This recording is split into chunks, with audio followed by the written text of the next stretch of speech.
Welcome to the Woman's Connection. I'm Barrie Switzen, your moderator. The Woman's Connection is a program about events shaping women's lives and helping one gain authentic power on a personal or professional level. So won't you stay tuned? Think of barbecuing, you think of men barbecuing. But with me today are two women who are going to change your mind about it. They are known as the barbecue queens. I'd like to welcome Judith and Karen. And Hi, Barrie. welcome. Nice to have you here. Oh, it's great to be here. Love your outfits. Oh, thank you. The ears and everything else. Yes, It's beautiful. real rhinestones. Beautiful. And the sparkle and everything else. Yeah. And we got to choose our own. Oh, wow. Yes, very special. That sounds great. We're going to talk about catfish. When everybody thinks about catfish, you go, ugh, it's a bottom feeder. What about catfish? Real in the wild catfish is a bottom feeder, but we are doing the premium of catfish today, U.S. farm-raised catfish, which is raised in clay ponds and fed with a puffed wheat cereal type of food so that they actually feed from the top. And it's a totally different fish, mild, sweet, firm textured, perfect for grilling. All right, let me ask you. When I'm in the grocery store, how do I know which is a good piece of fish? Well, for example, with this catfish, one of the things that you want to make sure with any fish that you buy is to make sure that it's fresh yourself. You just don't take the fishmonger's word for it. Well, how do you do that? Well, you just want to, you can smell it. So do you smell anything at all? No, I don't. No. So really No good fish. catfish has no smell whatsoever. Other kinds of fish might have a salty or, a briny, kind of an ocean sort of scent. But anything that smells like ammonia or anything a little off is not fish that you want to buy. All right, would you buy it fresh frozen or thawed, or how does it usually come in the grocery Either, store? really. Frozen is not wrong. All right. Fresh, if you're going to a reputable grocery store, seafood counter where the fishmonger, you know them, you develop a relationship, you know that what they're getting is fresh from the distributor or from the port, and that they guide you. You can even ask them, what do you have that's freshest today? And they will let you know. They don't want you to be disappointed with their product. Okay, we've got a beautiful layout here. Yeah. Well, we're here to show also that women really can grill. And, women like to grill lighter things, and fish on the grill is a great thing to do. And if you're just starting to grill fish, catfish is a great thing to start with because it'll hold together for you. And it tastes great, too. All right, now we've got a grill here. Yeah, and what we're going to do, we've got our, you can use an outdoor grill, but since we're indoors today, we're using the handy-dandy George Foreman. And with catfish, or any fish fillet really, all you need to do, we're just going to put a little bit of olive oil on it and spread this. And you would do this on both sides. I'm only going to do it on one side. Well, let me now. ask you something. You're using your hands. You can use your hands because I'm a hands-on person. All right. But you could use a olive oil spray bottle. You could use a brush. You could use a paper towel. You could use whatever you want. So And your clean hands. clean hands, yes. All right. Washed with soap and water so that, whenever you go into the kitchen, always wash your hands first. So that's, safety first. Okay, and then you can do And it then we're just afterwards. going to sprinkle on a dry rub, which is a mixture of spices and usually brown sugar and some herbs. And we're just going to pat, and you can pat that on a little bit if you want to. And putting a rub on is really easy. You can make your own, or you can buy a rub in the grocery store. A blend of different peppers is actually a rub. It's a dry rub. And the nice thing about a dry rub is it has a lot of shelf life. So if you find like a spicy recipe that you really like that maybe uses 5 or 6 different ingredients, our fireworks rub uses cumin, coriander, brown sugar, a teeny bit of salt, red pepper flakes, and we have some celery seed in that too. Wow. And it's got a lot of oomph to it. We want full flavor. And it's a great way to get a big flavor from fish with very little fat grams, very little calories. So Oh, that sounds good. yeah, big flavor for little investment of your time. So we're just going to put this, and again, just pretend that I have oiled this on the other side, and we're just going to put this on the George. And if we were at home, we would close this and it would Oh, be we can cooking. close All right, it. we'll We can close close it. it. You're not going to squish it out? No, that'll be good. And our rule for grilling and really baking, sautéing, however it is you're preparing fish, is 10 minutes per inch of the thickest part of the fish. Oh, that's good to know, 'cause I can total never grilling remember. time. Yes. So Yeah. how do you know when it's really done? I mean, if you think you've done 10 minutes or you've done less, how do you know if it's done? I mean, it always wiggles around for me. Anything that you're grilling, whether it would be fish or whether it might be a pork tenderloin, this is very flexible. It is not firm, and when it cooks to its firmness, it won't have this real loose, soft texture to it. It's going to be more like, and I'm not going to touch that with the raw fish, but you're going to be able to see.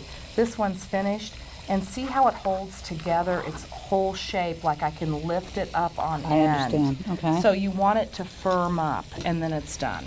And also, if you would take a fork and you would start to flake it in the thickest part, it would be opaque all the way through, and you would be able to flake it. Now, see, if I try to flake this right now, it's not going to No. flake. The two Yeah, yeah. stringy, But it looks like.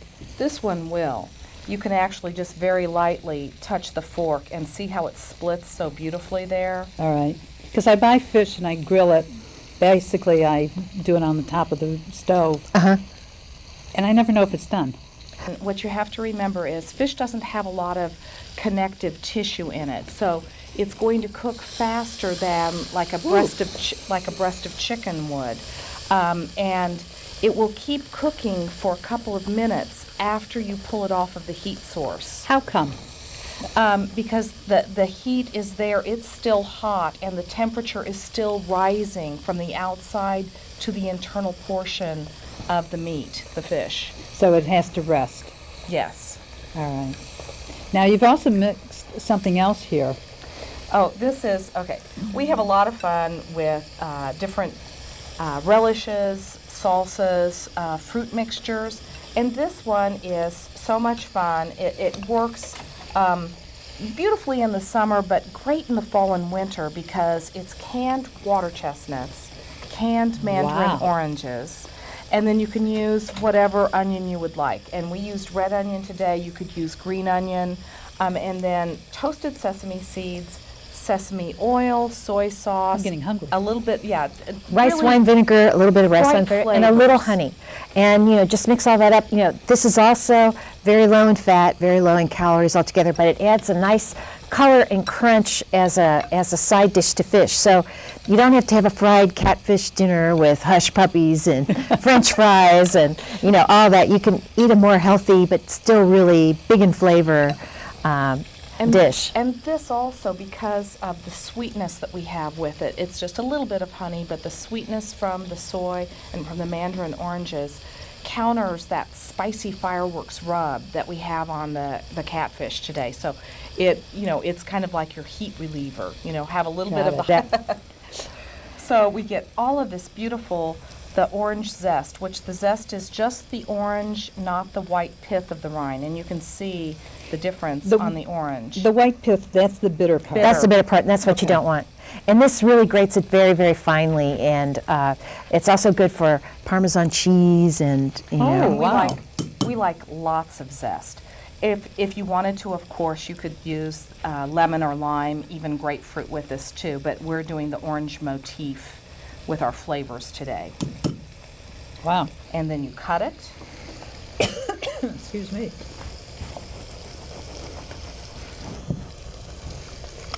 Don't waste the orange, use the orange juice in this, and we end up making in this. You could make this the day ahead and it'll be just fine.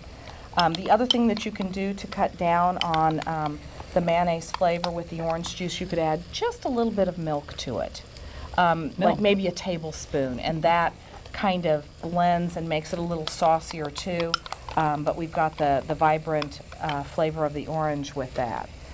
How did you become the barbecue queens? We're self-appointed, actually. However, we had a challenge from a radio DJ in the Kansas City area who said, women could not barbecue. Aha.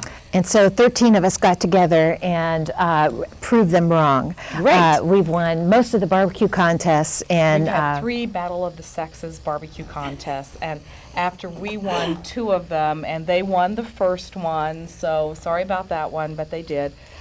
When we beat them back to back twice, they won't compete against us anymore. yeah. Talking off camera, you said that you were competitors of one another in cookbooks? Yes. And you were enemies?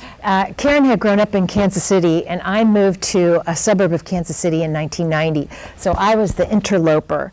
And she had a restaurant recipe cookbook, and about 2 years after I got there, I also did a restaurant recipe cookbook. And so she's, not very happy that some new person has come in on her turf. But I haven't met you yet. No. So we met each other at an organization, and we just clicked. I mean, Liked we were each other immediately. Yeah, we were thought, oh, Darn. What tips can you offer women about grilling? Don't be afraid of the gas grill. I know most people grill over the gas grill, and a lot of times they're afraid of the ignition.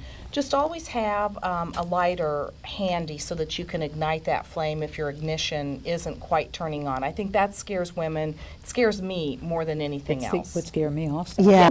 Sure. All right. There you go. I thank you very much. Proof is in. See, I think we got this done enough for you. Oh, yes. Yeah. Great. See, and look how Beautifully. how I how wanna moist play it with all still this. is. This Yeah, is all the fast. good stuff. Oh, wow. There's some heat there too. Yeah, Yes. that's our fireworks rub. I'm taking the. Yeah. Oh, I like this. Wait, Yeah. You can't have this back way. Yeah. Well, I know what I'm doing now. Bye.